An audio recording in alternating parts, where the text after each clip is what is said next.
어저께 축구를 보셨나요?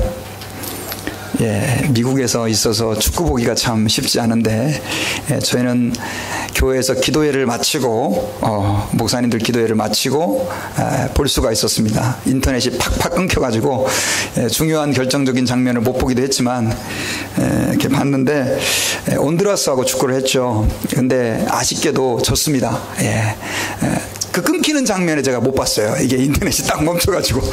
그래서 굉장히 아쉬운데, 나중에 이제 다시 보니까, 한국이 너무 축구를 잘했는데, 어떻게 한 번 실수하니까, 거기서 그냥, 골을 먹어서 얼마나 아쉽게 됐는지 모르겠습니다.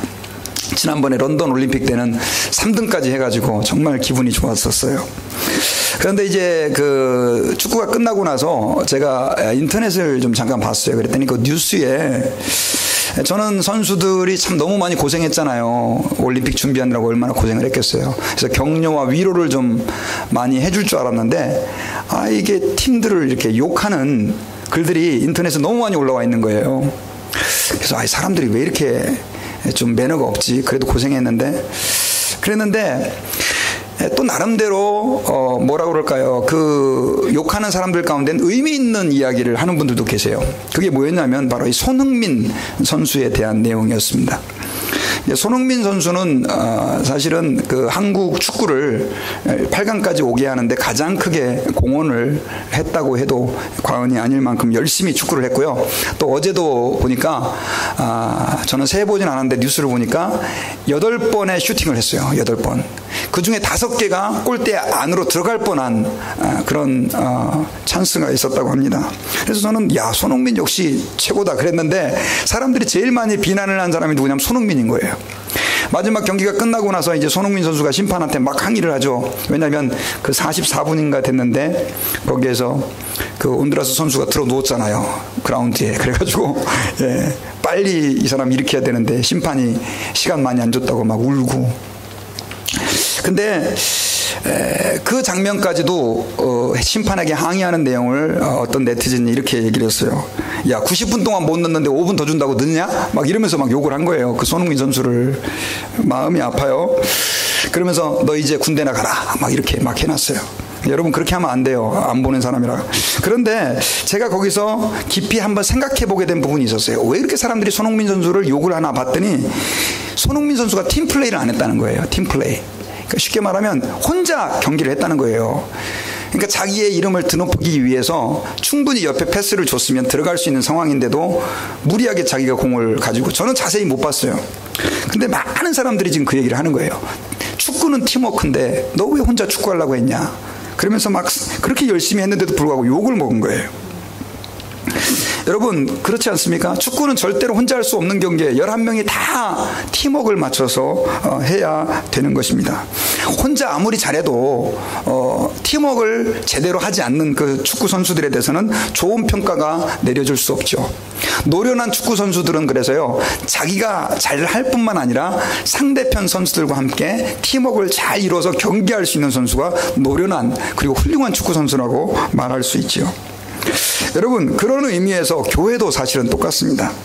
여러분 교회는 지금까지 계속해서 저희가 교회에 대해서 하나님 말씀을 듣고 있는데, 교회는 예수님의 몸이요, 교인들은 그 몸의 지체들이라고 했습니다. 여러분 우리 몸의 그 지체들은 다 달라요. 눈이 하는 일이 다르고, 입이 하는 일이 다르고, 손과 발이 하는 일이 다 다릅니다. 그러나 그 지체들이 하나가 되어서 한 뜻을 가지고 그렇게 움직여줄 때 우리가 건강하게 살 수가 있는 것처럼, 마찬가지로 교회도요, 우리 모든 성도들이 서로 다 다르고 그 다음 또 다양하지만, 그러나 우리가 서로 한 마음 한 뜻으로 팀워크를 이뤄서 온전한 공동체를 이루어갈 때 그 교회를 통해서 주님이 영광을 받으신다라고 하는 사실을 믿으시기 바랍니다. 그래서요, 여러분 교회는 이거 기억하셔야 돼요. 절대로 혼자가 아닙니다. 교회는 공동체입니다. 목사가 여러분 설교를 잘한다 그래서 교회가 좋은 교회가 될 수 있는 것이 아닙니다. 장로님이 한 분 훌륭하다 그래서 그 교회가 좋은 교회가 될 수 있는 것이 아니라, 우리 모든 교인들이 어떻게 해요? 좀 부족해도 한 마음 한 뜻으로 서로를 끌어주고 밀어주고 당겨주고, 연약한 사람이 있으면 잡아주고, 또 부족한 사람이 있으면 기도해주고 하면서 우리는 공동체가 마치 축구팀이 하나가 되어서, 사실 골키퍼 가만히 앉아서 하는 일이 별로 없어 보이잖아요. 근데 어떨 때는 공 한 번도 못 접어보고 끝나는 경우도 있죠. 너무 축구 선수들이 운동을 잘하면, 어제 그 온두라스 선수 보니까 골키퍼가 정말 잘하더라고요. 열심히, 야, 골키퍼가 이렇게 중요하구나 하는 것들을 좀 많이 어제 느꼈었어요. 여러분, 교회 안에서는 그래서 소중하지 않은 사람이 없고 가치가 없는 사람이 없어요. 다 우리는 중요한 사람들이다 라고 하는 것입니다. 그래서요, 우리는 여러분 교회에 와서 뭘 배워야 되냐면 함께 사는 법을 배워야 됩니다. 믿습니까? 이게 너무너무 중요해요. 그동안에는 여러분들이 교회 멤버가 되기 전에는 나 혼자 내 방식대로 살면 되지만, 그러나 교회의 멤버가 되고 하나님의 자녀가 되면 그때부터는 우리는 뭘 배우게 되느냐? 함께 가는 방법, 함께 사는 방법, 함께 하나님을 섬기는 방법을 우리가 배워야 된다는 거예요. 여러분, 오늘 본문에서 우리가 읽을 때, 오늘 본문에서는요, 주님께서 교회 직분자들을 왜 세우셨는지를 말씀해 주고 있어요. 여러분, 오늘 성경이 기록될 때에는요, 교회 안에 주로 5가지의 직분이 있었습니다. 한번 따라해 봅시다. 사도. 예, 꼭 굳세어라 금수나 안 따라 하시는 분들이 계십니다. 예, 같이 한번 따라해 봅시다. 사도, 선지자, 복음 전하는 사람, 목사, 교사.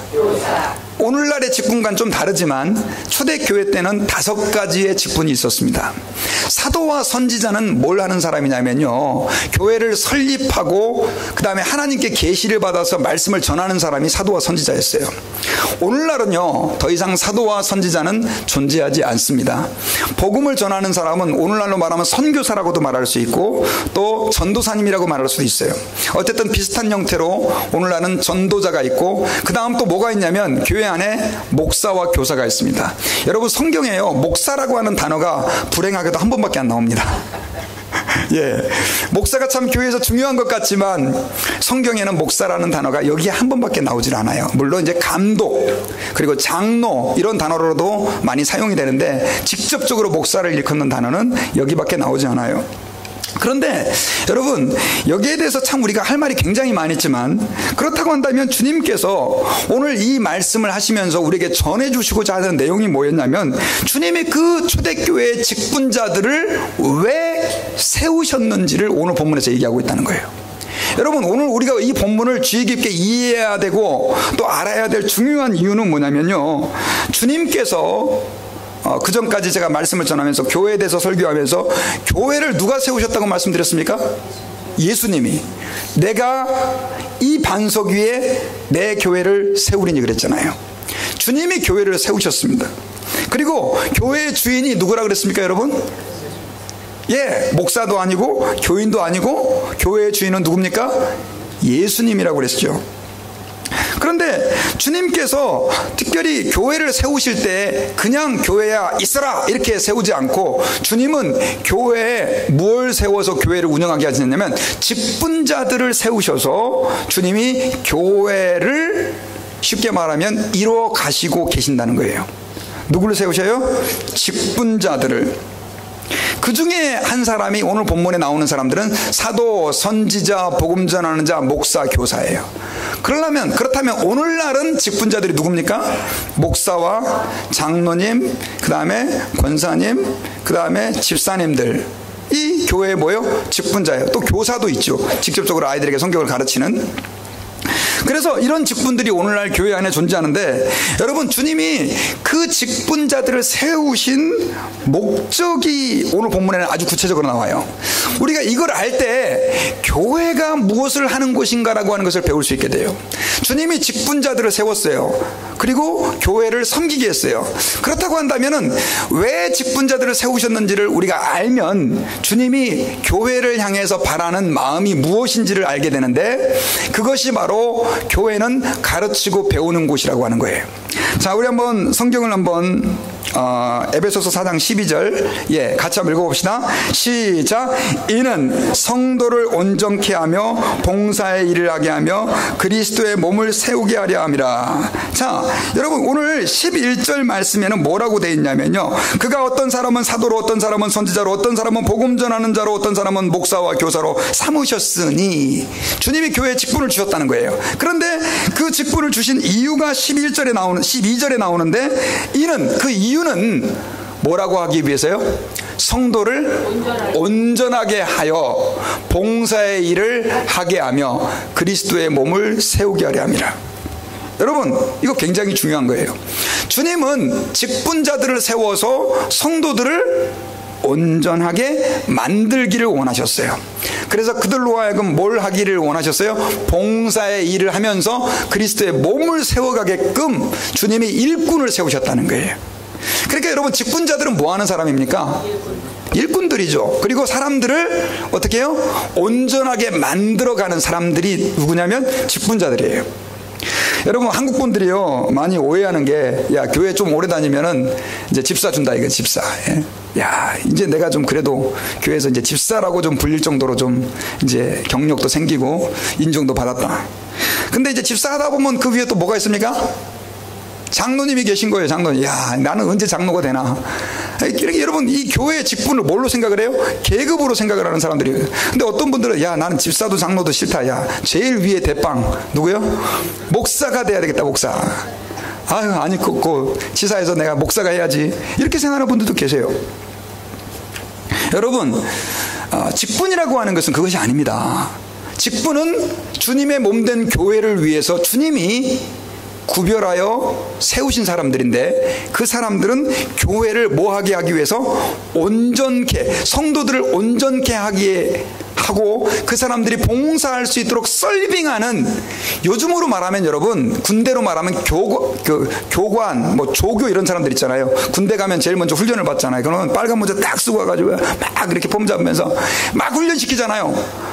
그 사람들로 하여금 좋은 군인이 되게 하게끔 하기 위해서 교관과 조교가 존재하는 것처럼, 오늘날 교회 안에는 성도들이 온전한 사람이 되어서 봉사의 일을 하게끔 하기 위해서 주님이 누구를 세우셨다고요? 목사와 직분자들, 또 하나님의 교회에 섬기는 사람들을 세웠다라고 하는 사실을 기억해야 한다라고 하는 것입니다. 그러니까 여러분, 간단해요. 교회에서 직분을 왜 세웁니까? 교회를 온전하게 하기 위해서. 자, 그러면 온전하게 한다는 뜻이 무엇일까요? 여러분, 온전하게 한다라고 하는 말은요, 영어로는 perfecting이라고, 그러니까 perfect, 그러니까 완전하게 한다라고 하는 단어로 번역이 되어 있어요. 여기에는 지금 NIV에는 어떻게 되어 있는지 분명치가 않죠. 그런데 킹 제임스 성경에 보면은 완전하게 한다, perfect라고 되어 있는데, 이 영어로는 우리가 의미를 잘 이해할 수 없어요. 제가 그래서 그리스 헬라어 원문을 찾아봤더니 거기에서 제가 좀 이해를 했어요. 성도를 온전하게 한다는 뜻은 무슨 뜻이냐면요, 쉽게 말하면 고쳐서 완성시킨다는 의미가 헬라 원문의 의미에 담겨져 있어요. 성도를 온전하게 한다는 말은 어떤 의미예요? 고쳐가지고, 성도들을 고쳐가지고 완성한다는 의미가 그 안에 담겨져 있다는 거예요. 여러분, 쉽게 말하면요, 여러분 자동차 사고 나보셨죠? 자동차 사고 안 나보셨나요? 자동차 사고 나면 차가 막 다 찌그러지죠. 그래, 운전도 할 수가 없습니다. 그런데 자동차 사고가 나면 이제 그 차를 견인해 가지고 어디로 가져가죠? 정비소로 가져가죠. 정비소로 가져가면 견적이 한 5,000불 나올 것 같습니다. 그러면 이제 보험 클레임하고 렌트카도 막 하고, 그러면 이제 이 정비소에 맡겨지면 차가 그때부터 어떻게 됩니까? 이제 막 이제 정비사들이 막 달라붙어 가지고 막 이것도 고치고 저것도 뜯어 고치고, 막 땜빵할 건 땜빵하고 그리고 또 이렇게 교환할 건 교환하고, 그리고 나중에 페인트까지 딱 해갖고 나면은 어떻게 됩니까? 차가 반짝반짝 와, 새차같이 아주 깨끗하게 나오죠. 이게 바로 뭐냐면 온전케 하는 겁니다. 온전케 하는 것. 여러분, 교회는 뭐냐? 고장난 차가 와가지고 수리돼가지고 좋은 차로 변하는 것, 그것이 바로 뭐예요? 교회예요. 여러분들은, 저와 여러분들은 그렇게 돼야 되는 거예요. 그런데 그게 여러분들 스스로 안 되는 거예요. 교회 와가지고 그냥 딱 있으면은 내가 그냥 어느 순간 짜자자자잔 해갖고 그냥 온전해지는 게 아니란 말이에요. 그러면 그거를 도와주는 사람들이 누구냐? 교회 직분자들이라는 거예요. 목사님, 장로님, 권사님, 집사님들, 이런 일들을 하는 사람들이 바로 교회 교사, 직분자들이다라고 하는 것이죠. 여러분, 제가 늘 강조합니다. 교회는요, 의인들이 오는 곳이 아닙니다. 교회는 누가 옵니까? 죄인들이 옵니다. 그렇죠. 교회는 하나님 아버지 앞에서 죄를 지은 범죄자들이 주님, 나는 죄인입니다, 나는 예수님이 필요합니다 해가지고 교회에 오는 거예요. 여러분 그거 믿습니까? 그런데 죄인들이 왔는데 죄인들이 교회에 와가지고요, 그대로 그 모습 그대로, 내 모습 이대로 한 10년, 20년, 30년 그대로 있어 보세요. 그러면 교회가 어떻게 돼버려요?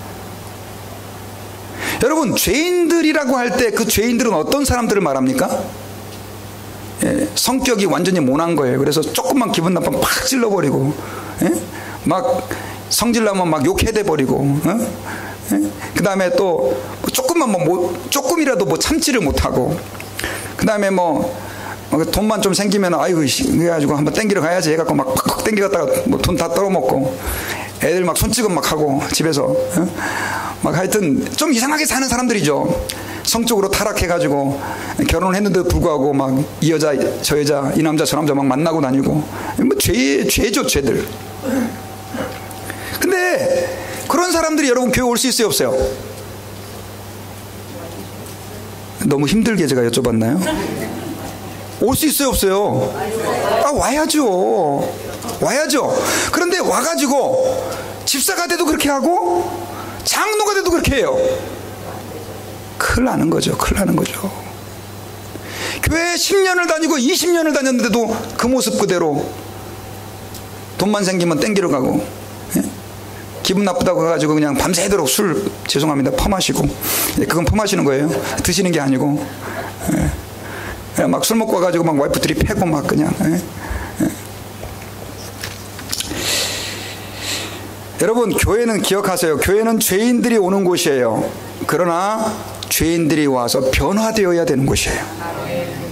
변화 안 되면요, 그 교회는 끝장나는 겁니다. 교회는 하나님 아버지 앞에서 성숙되어져 가야 되고 온전하게 되어야 돼요. 물론 시간은 걸려요. 교회 문턱을 들어오는 순간 갑자기 그 사람이 뭐 그냥 완전히 새 사람이 돼가지고 막, 그러셨어요, 안녕하세요, 그냥 완전히 그냥 막 하루아침에 그렇게 바뀌는 경우도 가끔씩 있어요. 그러나 대개는 그렇지 않아요. 뭐 1년이 걸리고 2년이 걸리고 5년이 걸리고 10년이 걸리고 시간이 걸릴 수 있어요. 그러나 그 시간이 걸리는 동안 우리는 어떻게 되냐, 계속해서 조금 더 어제보다 오늘, 작년보다 올해 더 성숙해지고 거룩해져 가야 되는 거예요. 온전하게 되어져 가는 거예요. 여러분, 정비공장에 차를 맡겼는데요, 1년을 맡겨놔도 차가 수리가 안 되고 있었어요. 그럼 여러분 어떻게 하시겠어요? 당신 뭐 하는 거예요 지금? 그래가지고 어떻게 해요? 내 차 줘. 그래가지고 딴 데다 맡길 거 아니에요. 여러분, 교회는요, 죄인이 거룩하게 되어져 가는 곳입니다. 이거 기억하시래요. 죄인이 온전한 상태로 바뀌어져 가는 곳이 교회입니다. 근데 오늘날 교회들이 왜 사람들에게 손가락질을 받느냐? 교회가 개점 휴업을 한 거예요. 개점 휴업이라는 말이 무슨 말이냐? 더 이상 교회에 와서 거룩하게 되어져 가는 사람들이 없는 거예요. 직분은 받아요. 집사가 되고 장로가 되고 심지어 은혜 받았다고 목사까지 되는 거예요. 그런데 삶이 바뀌지 않는 거예요. 여러분, 제가 참 목사로서 부끄러워요. 아주 뭐 잠잠할만 하면 뉴스에 떠요. 어떤 목사가 이렇게 사고를 쳤다, 어떤 목사가 저렇게 사고를 쳤다. 지난주인가도 보니까는 청소년 사역자 하나가 그 여고생을 꼬셔가지고 그렇게 해가지고 성관계를 갖고 나중에 몇 년 동안 묻혀 있었는데, 근데 그게 한국에서 3만 명이 모이는 집회의 그 목사였어요.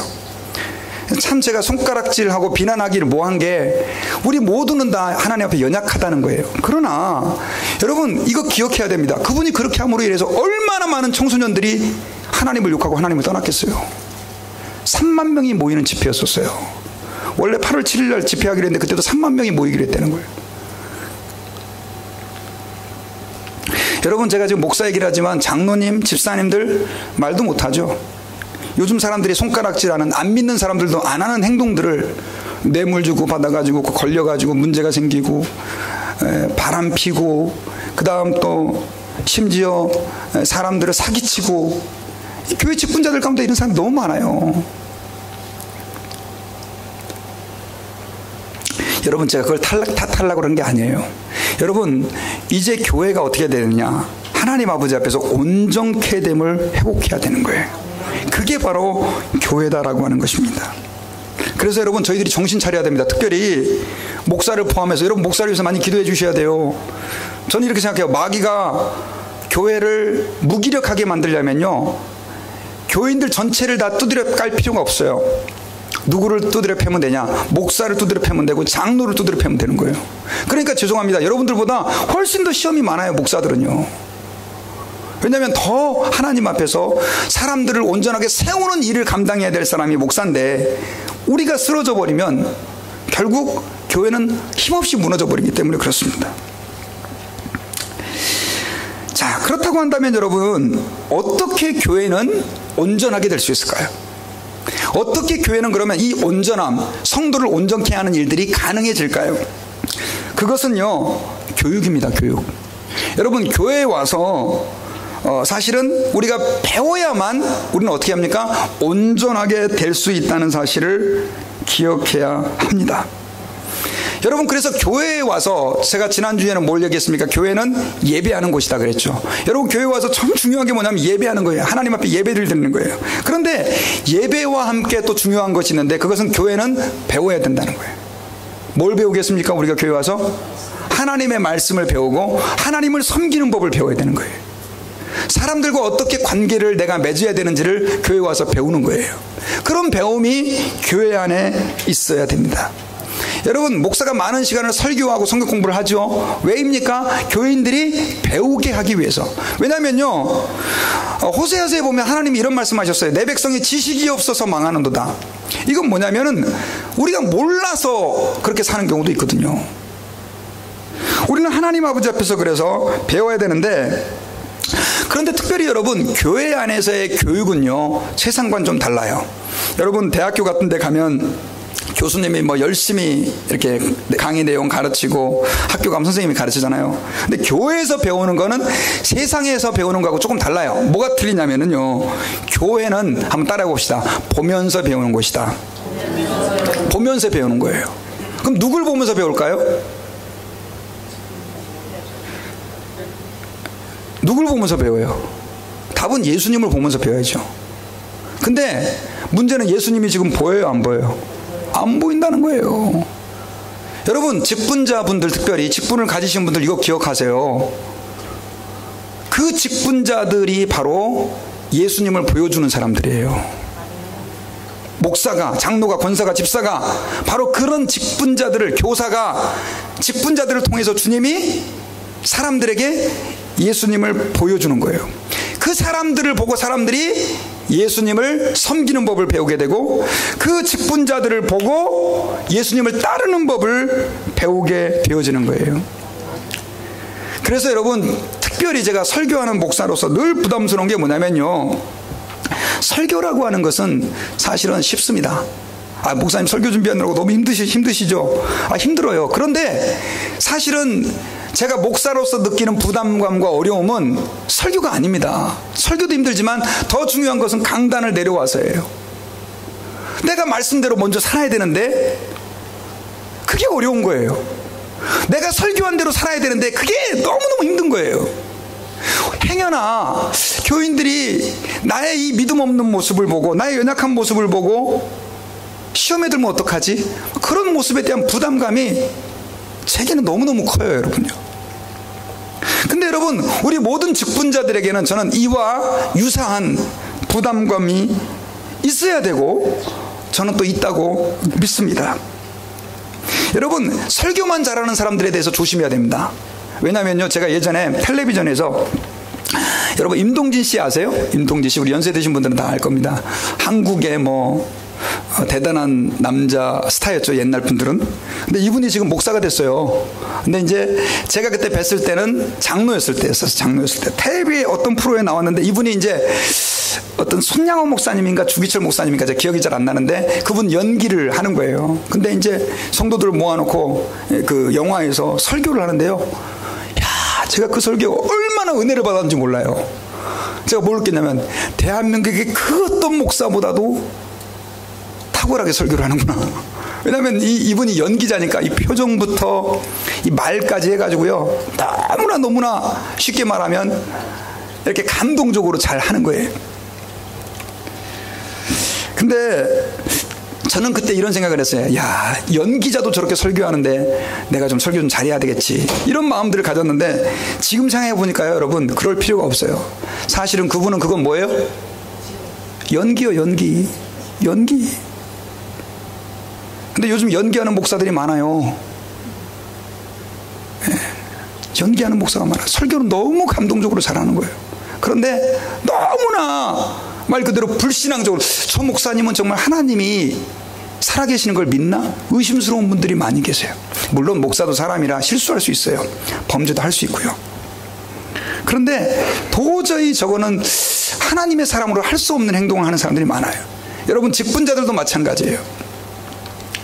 그래서 여러분, 저희들은 하나님 아버지 앞에서 기억해야 될 것이 뭐냐면은, 교회는 직분자들의 모본을 통해서 그들이 하나님 앞에서 온전하게 되어지고 성숙되어지는 곳이기 때문에, 특별히 직분자들은 더 거기에 대한 부담감을 가지셔야 되고, 하나님 앞에서 성도들을 온전케 하는 일에 헌신하셔야 되고, 성도들은 또 그분들의 본을 따라서 성숙한 지경까지 자라갈 수 있도록, 온전한 상태까지 자라갈 수 있도록 우리는 하나님 아버지 앞에서 교회에서 신앙생활을 해야 된다라고 하는 것입니다. 그런데 여러분, 특별히 그렇다고 한다면 우리가 왜 성장을 해야 될까요? 자, 성장을 해야 되는데 왜 성장을 해야 될까요? 여러분, 14절에서는요, 그 성장해야 되는 중요한 이유를 우리에게 설명해 주고 있어요. 우리 14절을 같이 한번 읽어봅시다. 시작. 이는 우리가 이제부터 어린아이가 되지 아니하여 사람의 속임수와 간사한 유혹에 빠져 온갖 교훈의 풍조에 밀려 요동하지 않게 하려 함이라. 여기 보니까요, 교회 성도들이 왜 온전한 단계에 이르러야 되는지를 여기서 말씀해 주고 있어요. 그 이유가 뭐냐고 봤더니, 이제부터는 우리가 어린아이가 되지 아니하여 사람의 속임수와 간사한 유혹에 빠져 온갖 교훈의 풍조에 밀려 요동하지 않게 하람이라. 쉽게 말하면은요, 우리가 이 세상의 모든 흐름이라든가 영향을 받고 이리저리 흔들리지 않게 하기 위해서 우리가 온전해야 된다, 이 말씀을 오늘 성경에서는 하고 있어요. 여러분, 교회 안에는요, 두 종류의 크리스찬들이 있어요. 성숙한 사람이 있고 성숙하지 못한 사람들이 있어요. 그럼 그 차이가 뭐냐? 뭐 술, 담배를 하느냐? 저는 그 문제보다도 더 중요한 것이 뭐냐면, 성숙한 사람들은요, 세상의 풍조에 휩쓸리지 않습니다. 그러나 미성숙한 사람들은 교회에 나와서 신앙생활을 해도 여전히 세상적이에요. 그러면 여러분들에게 제가 한번 여쭤볼게요. 세상의 풍조라는 게 뭐예요? 뭐 너무 많죠. 근데 저는 이렇게 정리를 하고 싶어요. 예, 눈 감고 묵상하지 마시고 눈을 뜨고 저를 보시고 들으십시오. 네. 예. 세상의 풍조라는 게 뭐냐는 말이에요. 우리를 흔드는 세상의 풍조가 뭐냐? 우리를 흔드는 세상의 풍조라고 하는 것은요, 이겁니다. 너 자신을 위하여 살아라. 이게 바로 세상의 풍조입니다.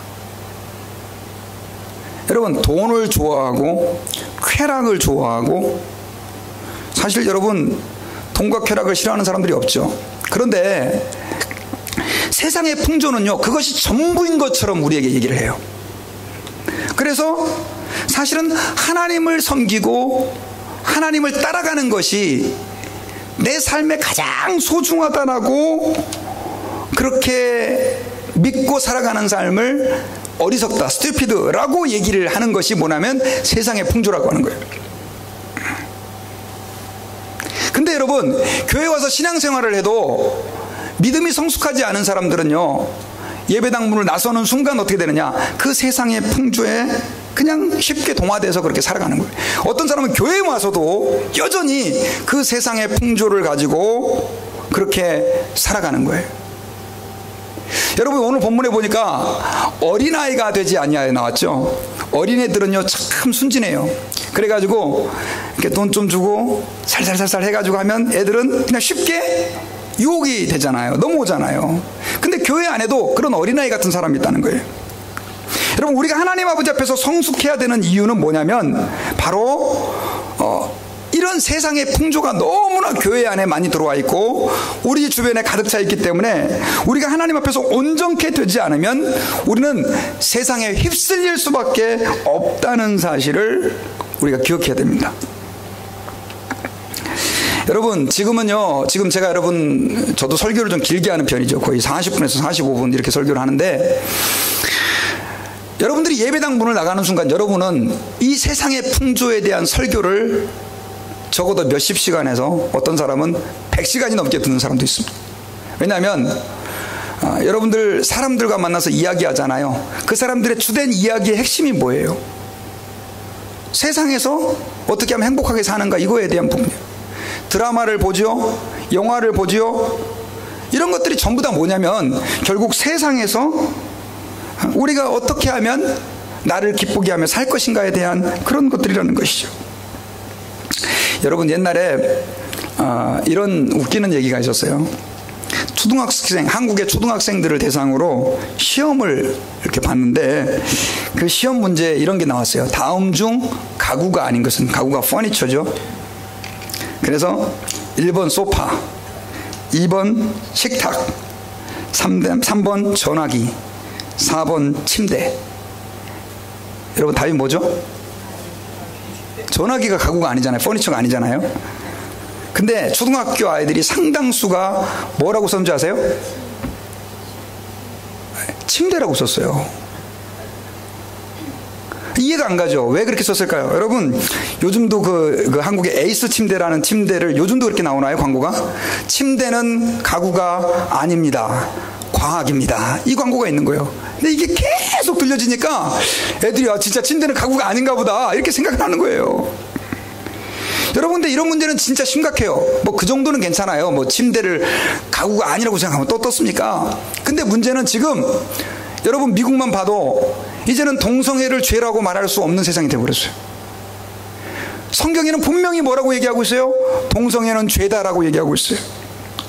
하나님께서 금하신 것들이 너무 많고 하나님께서 우리에게 하라고 하신 것들이 너무 많은데 이제 세상 사람들은 그런 거에 별로 관심을 갖지 않아요. 미디어가 어떻게 말하느냐, 이게 성경이 말하는 것보다 더 중요하게 그들의 삶을 지배해버린 거예요. 세상의 풍조에 밀려서 어떻게 해요? 휩쓸려 가게 되어져 버린 것이에요. 여러분, 앞으로요, 특별히 우리 젊은 세대들은 더 힘들 겁니다. 더 세상은 죄악을 향해서, 죄를 향해서 no problem, 그건 죄가 아니지, 사람들이 다 그렇게 사는데 그렇게 산다 그래서 그것은 큰 문제가 되는 거야? 이렇게 말해요. 그런데 여러분, 기억해야 돼요. 성경에서 죄라고 말한 것은 뭐예요? 죄예요, 죄. 그래서 여러분, 우리 예수 믿는 사람들은요, 교회 안에서 어떻게 되느냐, 자라가야 되는 줄 믿습니다.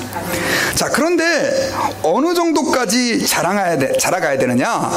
자, 우리 그럼 예수 믿는 사람들이 성숙해야 되는데 그럼 어느 정도까지 자라야 되느냐? 어떤 분들이 이렇게 얘기하는 분들이 계세요. 목사님, 저 교회 와가지고요, 지금 술 하루에 10잔씩 먹던 거 2잔으로 줄였습니다. 잘하신 거예요, 잘못하신 거예요? 잘하신 거죠. 목사님, 저는요 그냥 옛날에는 했다 그러면 다 욕을 하고 막 그냥 이 세상에 있는 욕들은 제가 다 아주 섭렵을 했습니다. 욕을 너무너무 잘했는데 제가 교회 다니고 나서 이러면 안 되겠다 싶어서 요즘에는요 욕을 하루에 한 10번만 합니다. 훌륭한 거예요, 아니에요? 솔직히 얘기해 보세요. 훌륭한 거죠. 저는 도박판에 목사님 밤 8시까지 일하고 나서요 그냥 루지애나까지 2시간 운전해 갖고 가가지고 일주일에 3번씩 갔는데 요즘에 예수 믿고 나서 한 달에 1번밖에 안 갑니다. 훌륭해, 안 훌륭해요? 훌륭해죠. 그러나 그것이 끝이 아니에요. 우리 15절을 봅시다. 15절 아니, 얘 앞에 4장 15절 시작. 오직 사랑 안에서 참된 것을 하여 범사에 그에게까지 자랄지라. 그는 머리니 곧 그리스도라. 누구에게까지 자라라고 말씀하고 있어요? 누구에게까지? 그에게까지 자라라. 그가 누굴까요, 여러분요? 예수님이요. 여러분, 교회 안에는 온전케 돼야 되는데, 여러분 한번 생각해보세요. 자동차를 고쳐요. 근데 탁 맡겨놨는데 다 고쳐난 거예요. 그런데 문짝이 안 열려요. 문짝이 안 열려. 이렇게, 아니, 아저씨, 문짝이 왜 안 열려요? 그랬더니, 아니, 이거 완전 삐까뻔쩍하게 나 해놨는데 그거만 못했네요. 아우, 아저씨 고마워요. 진짜 많이 고쳐놓으셨네요. 감사해요. 돈 주고 차 끌고 오실 거예요? 아니죠. 아저씨, 이것도 고쳐놓으세요. 이게 뭐예요, 지금? 제대로 고쳐놔야지. 여러분, 교회는요, 어설프게 고치면 안 되는 거예요. 하나님 앞에서, 물론 우리는 예수님이 아니에요. 그러나 주님은 뭘 원하느냐? 너 옛날에 도박판 10번 가던 거 2번 가서 잘한다. 그게 아니란 말이에요. 아예 안 가야 돼요, 여러분. 옛날에는 욕을 100번 했고 지금 10번밖에 안 하는데 훌륭해요. 하지만 여러분들 더러운 말은 입 밖에도 내지 말라고 성경에서는 얘기하고 있잖아요. 하지 말아야 되는 거예요. 거짓말도 옛날에는 100번 했는데 지금 10번밖에 안 돼요. 아예 안 해야 돼요, 여러분요. 우리 예수 믿는 사람들이 왜 세상 사람들에게 욕을 먹느냐? 안 믿는 사람 가운데 거짓말을 일주일에 한 번도 안 하는 사람도 있거든요. 그 사람들이 볼 때 우리를 보고 뭐라고 하냔 말이에요. 여러분, 주님은요, 우리가 누구에게까지 자라가기를 원하느냐? 그에게까지, 그리스도에게까지 자라가기를 원하고 계세요. 그것이 바로 교회예요. 교인들은 죄인이 받아주니까 뭐 내 마음대로 해도 되고 막 내가 하고 싶은 행동 다 하고.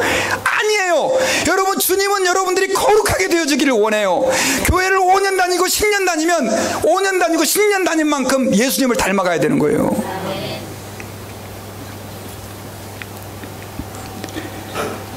여러분, 마태복음 5장 마지막 절에서는요, 5장 48절에서 한번 같이 한번 읽어볼까요? 슬라이드 있어요. 한번 다음. 마태복음 5장 48절 시작. 그러므로 하늘에 계신 너희 아버지의 온전하심과 같이 너희도 온전하라. 누구 같이요? 하늘에 계신 하나님 아버지 같이. 아우, 나는 내가 생각해봐도 저 장로님보다 훨씬 더 훌륭한 것 같아. 아유, 나는 아무리 생각해도 목사님보다 더 훌륭한 것 같아. 여러분, 훌륭하세요. 진짜 장로님보다 목사님보다 훌륭하면 훨씬 훌륭하신 거죠. 그러나 not yet. 아니에요. 우리는 그 사람이 표준이 아니고 누굴 닮아가야 돼요? 하나님 아버지의 온전하심과 같이. 그러니까 사람을 기준으로 비교하지 마세요. 아유, 저 집사는 이렇게 하니까 나도 이렇게 해도 된다. 물론 여러분 집사님들이 좋은 본이 되고 목사님, 장로님이 좋은 본이 돼야 되겠지만, 그러나 그렇지 못한 사람이 참 많아요. 그런데 그런 사람을 보고 따라가다 보면 우리는 넘어지게 돼 있어요. 하나님 아버지 앞에서 우리는 하늘에 계신 아버지의 온전하심을 우리의 신앙의 표준으로 살아야 된다라고 하는 것입니다. 자, 그러면 결론인데, 어떻게 그것을 가능할까요? 아니, 목사님, 뭐 설교는 뭐 온전하라고 뭐 실컷 해놓고 어떻게 그럼 우리가 그렇게 온전해질 수 있을까요? 성경에서는요, 우리에게 2가지 방법을 가르쳐 주세요. 하나님 아버지의 온전하심과 같이 온전해지는 2가지 방법. 여러분, 이거 꼭 들어야 되겠죠? 그러니까 지금까지 다 주무셨어도 괜찮아요. 지금부터는 정신 차리고 들으셔야 돼요. 예, 결론에 해당하는 부분이에요. 자, 디모데전서 4장 5절 같이 한번 읽어봅시다. 6절과 4장 5절 6절 다음 슬라이드. 예. 시작. 하나님의 말씀과 기도로 거룩하여 짐이라. 뭐와 뭐로요? 말씀과 기도로 거룩해진다는 거예요. 한번 따라해 봅시다. 말씀과 기도로 거룩해진다. 우리 옆에 있는 분들에게 말씀과 기도로 거룩해진답니다.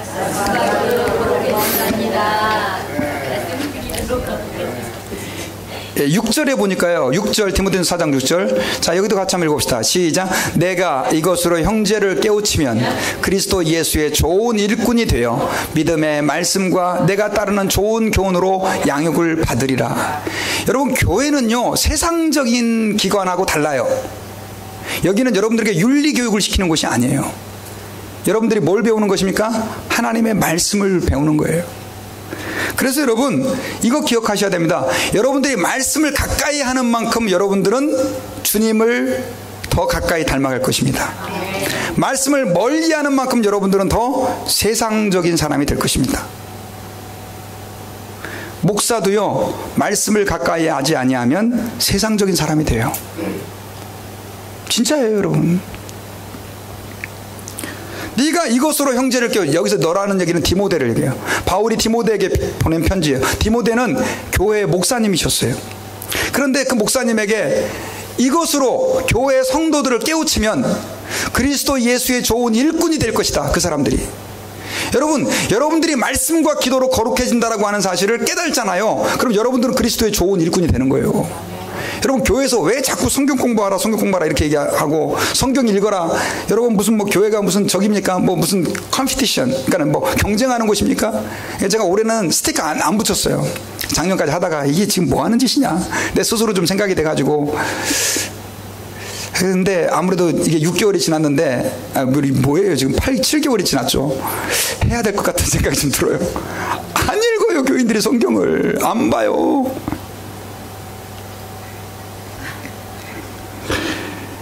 여러분, 말씀과 기도가 여러분들을 거룩하게 해줘요. 하나님 말씀을 가까이 하세요. 여러분, 죄 지어도 괜찮아요. 원래 교인들은 죄인들이 다 오는 곳이에요. 그러나 말씀을 가까이 하지 아니하면 그 사람은 그 상태에 계속 머물러 있게 돼요. 왜냐하면 그게 죄인지를 모르거든요. 그러다가 하나님 앞에서 심판받는 거예요.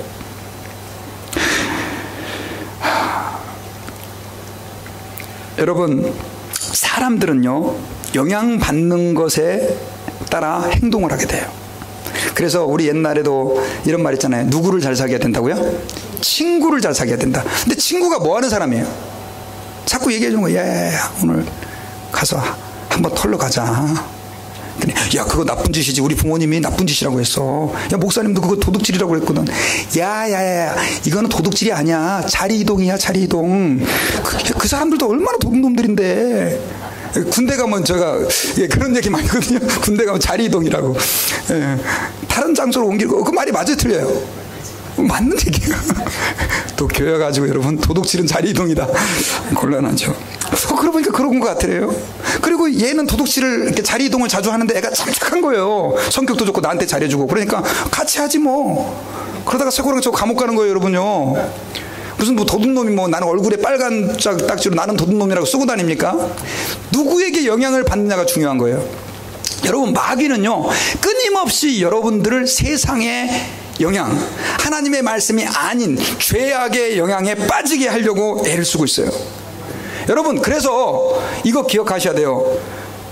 발버둥을 치면서 하나님 말씀을 가까이 해야 됩니다. 그러면 마귀가 싫어하는 게 뭘까요, 여러분요? 말씀을 가까이 하는 걸 싫어하는 거예요.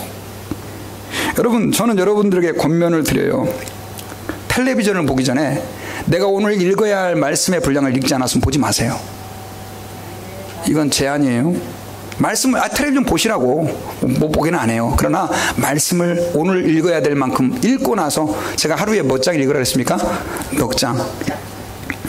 또 인터넷 뉴스를 너무 좋아하시는 분들 있잖아요. 시시각각 한국의 실시간 뉴스를 이렇게 들여다보시는 우리 젊은이들, 뉴스 보기 전에 아차, 내가 성경을 안 읽었으면 뉴스를 읽지 마세요. 그리고 좀 더 심한 방법, 그래도 목사님 저는 안 되는데요, 밥을 드시기 전에 한번 따라합시다. 말씀은 영혼의 양식이다. 말씀은 영혼의 양식이다. 이거 먹어야 내 영이 사는데, 그래야 내가 하나님 앞에 거룩해지는데, 그거 안 먹으면 어떻게 됩니까? 여러분 죽는 거예요. 그래서 밥을 드시기 전에 꼭 내가 오늘 읽어야 될 분량의 말씀을 읽었나? 묵상을 해보시고, 안 읽었으면 밥 먹는 걸 뒤로 연기하셔서라도 여러분들의 영혼이 살아야 될 줄 믿습니다. 아멘. 아멘 하셨죠? 히브리서 4장 12절을 같이 한번 읽어봅시다. 자, 시작. 하나님의 말씀은 살아있고 활력이 있어 좌우의 날선 어떤 검보다도 예리하여 혼과 영과 및 관절과 골수를 찔러 쪼개기까지 하며 또 마음의 생각과 뜻을 판단하네. 말씀이 능력이 있는 거예요. 여러분, 말씀 들을 때 여러분들의 영혼에 뭐가 일어나요? 찔림이 일어나고 변화가 일어나는 거예요. 그러니까 말씀을 들어야 돼요. 그래서 여러분, 주일날 와가지고 하나님 말씀을 듣는 일에 여러분들의 모든 포커스를 쏟으세요. 그리고 성경을 배우셔야 돼요. 성경을 집에서 읽으려고 하다 보면 어려울 거예요. 야, 도대체 뭔 소린지 모르겠다. 그런 사람들은 성경을 공부해야 된다는 필요를 느껴요. 여러분, 저도 주일날 예배 한 번만 딱 끝나고 집에 가면 좋아요. 근데 왜 밥 먹고 또 붙들어 놓고 바쁘다는 사람들도 와놓고 성경 공부하겠어요? 성경 공부를 하셔야 돼요. 여러분, 설교 시간에 증거되는 말씀은 사실은 교육, 에듀케이션이라기보다도 선포되는, 그래서 설교는 티칭이라고 안 하고 프리칭이라고 얘기해요. 하나님의 말씀 여러분에게 선포하는 거예요. 근데 그거는 성경 공부라고 볼 수가 없어요. 그리고 다양한 사람이 존재하기 때문에 여러분, 제가 설교 시간에 어떨 때는 우스갯소리도 해야 되고 예화도 넣어야 되고 사실은 그래요. 그러나 여러분, 성경을 좀 배우실 수 있기를 바랍니다. 그래서 도저히 주일날 성경 공부를 못 하실 것 같으면 우리 교회 직분자들 있잖아요. 그분들에게 가가지고 성경을 좀 가르쳐달라고 그러시고, 여러분, 목사를 좀 귀찮게 만드세요. 목사님, 성경이 있다. 이거 뭡니까 도대체? 그래야 저도 더 부담을 가지고 더 공부하죠. 여러분, 성경에 대해서 하나님 앞에 마음을 다 실으시기를 주의 이름으로 축원합니다. 그리고 하나는 뭐예요? 마지막은 기도예요. 기도는 영혼의 호흡이에요. 하나님 앞에 깨어 기도하실 때 여러분들이 거룩해지는 거예요. 저는 이제 말씀의 결론을 맺겠습니다. 여러분, 오늘 하나님 아버지 앞에서 특별히 교회는 가르치고 배우는 곳이다, 이런 말씀을 드렸죠. 여러분, 교회의 모든 성도들은요, 교회 안에서 가르치고 배우게 돼요. 왜 가르치고 배우게 되느냐? 그리스도의 장성한 분량에 이르도록 자라가기 위해서, 온전하게 되기 위해서예요. 직분자들은 그들을 위해 존재하는 거예요. 그래서 여러분, 우리 모든 교인들은 하나님 아버지 앞에서 어떻게 해야 돼요? 온전함을 위해서 배우고 자라가고 성숙해져야 되는 거예요. 그렇게 하지 않으면 우리는 세상의 파도에 밀려서 떠내려가는 거예요. 그럼 어떻게 그게 가능하냐? 답은 뭐라고 그랬습니까? 말씀과 기도예요. 여러분, 그래서 말씀과 기도의 사람이 되시기를 주의 이름으로 축원합니다. 오늘 이 시간에 우리 같이 한번 찬양 한번 하실 텐데요. 여러분, 하나님의 존전에서라고 하는 찬양이에요. 여러분, 하나님의 존전에서, 우리 가사를 한번 읽어볼까요? 시작. 하나님의 존전에서 주를 찬양하네. 하나님의 존전에서 주를 찬양하네. 그 다음에 인자하신 주의 임재 안에 그 선하심 닮아가리. 자, 여기 보니까 인자하신, 사랑이 많으신 주님 앞에서 뭘 닮아가리? 그분의 선하심을 닮아갈 것입니다. 여러분, 이 고백이 마음에 드세요? 우리 같이 한번 이 고백 담아서, 하나님, 제가 주님의 선하심을 닮아가겠습니다. 다 같이 한번 일어나셔서 우리 말씀 생각하시면서 찬양합시다.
그 행하신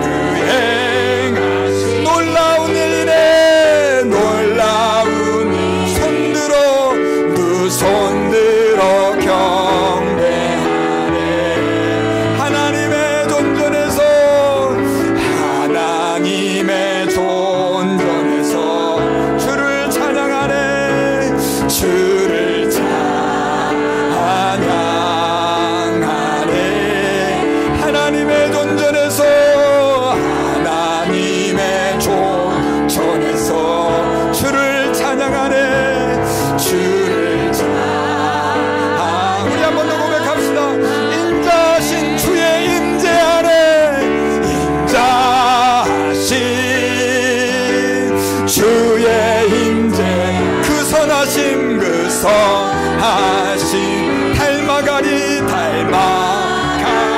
그 행하신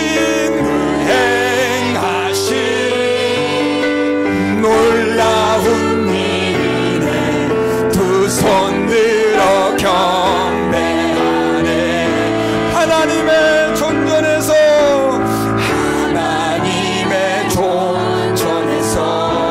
주를 찬양하네. 주를 찬양. 하나님의 존전에서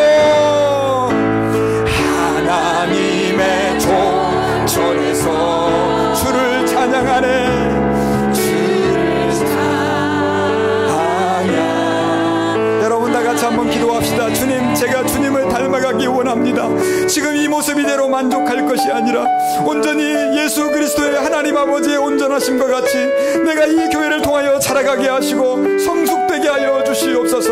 말씀과 기도로 거룩하여진다고 하신 그 말씀을 마음에 담고 하나님 앞에 기도하오니 우리를 주님 거룩하게 하시고 하나님 앞에 말씀의 사람, 기도의 사람이 되게 도와달라고 다 같이 한번 합심하여 우리 결단하며 기도하겠습니다. 하나님 아버지 감사합니다. 오늘 하나님 앞에서 말씀을 통하여 우리가 하나님 앞에서 왜 우리가 이 교회를 통하여 자라가야 하는지, 온전해야 되는지, 주의 선하심을 닮아가야 하는지를 깨달았습니다. 하나님 아버지 함께 해주시고 하나님 아버지 우리가 정말로 주님과 같이 주님의 영상을 아름답게 이루어 나갈 수 있게 축복하시고 역사해 주옵소서. 하나님 아버지 우리는 너무나 부족하나이다. 우리는 아직도 뭐가 나이고 하나님 아버지 죄인으로 하나님의 뜻을 이루지 못하는 연약함 가운데 있나이다. 아버지 저희들을 불쌍히 여겨 주시옵소서. 하나님 앞에 저희들 거룩하게 하시고 하나님 앞에서 저희들 주님 닮아갈 수 있도록 주님 역사해 주시옵시기를 간절히 기도합니다. 우리의 하나님 아버지 더러운 입술을 하나님 앞에 정하게 하시고 우리의 더러운 눈을 새롭게 하시고 더러운 귀를 세상적인 것들, 세상의 풍조에 말려 하나님 앞에 방황하는 우리의 모든 것들을 주님 용서하여 주시옵소서. 존귀하신 주님, 우리를 죄인된 상태에서 구원하여 하나님 자녀가 되게 해주신 것을 감사하나이다. 아멘. 하나님 아버지, 그럼에도 불구하고 우리가 마치 나이가 되었음에도 자라지 못하는 나이처럼 성숙하지 못하는 그런 삶들을 살고 있지 않은지 모르겠습니다. 하나님, 저희들이 오늘 말씀을 듣고 우리가 왜 자라가야 하는지, 어디까지 자라가야 하는지, 어떻게 자라가야 하는지를 배웠습니다. 아멘. 아버지, 이 말씀 주의 말씀으로 받고 저희들 이 교회 안에서 말씀과 기도로 거룩하여져 주님의 영광을 드러낼 수 있는 하나님의 자녀들이 되게 해 주시옵소서. 아멘. 지금은 우리를 위하여 십자가에서 죽으시고 부활하셔서 우리의 구원의 생명의 주가 되신 예수 그리스도의 은혜와 하나님 아버지의 큰 사랑과 성령님의 감동 감화하심이 오늘 말씀을 듣고 하나님의 그 거룩하심 선하심을 닮아가기를 원하는, 성숙하며 자라가기를 원하는 우리 주의 백성들 위해 이제로부터 영원 봉토록 함께 계실지어다. 아멘. 아멘.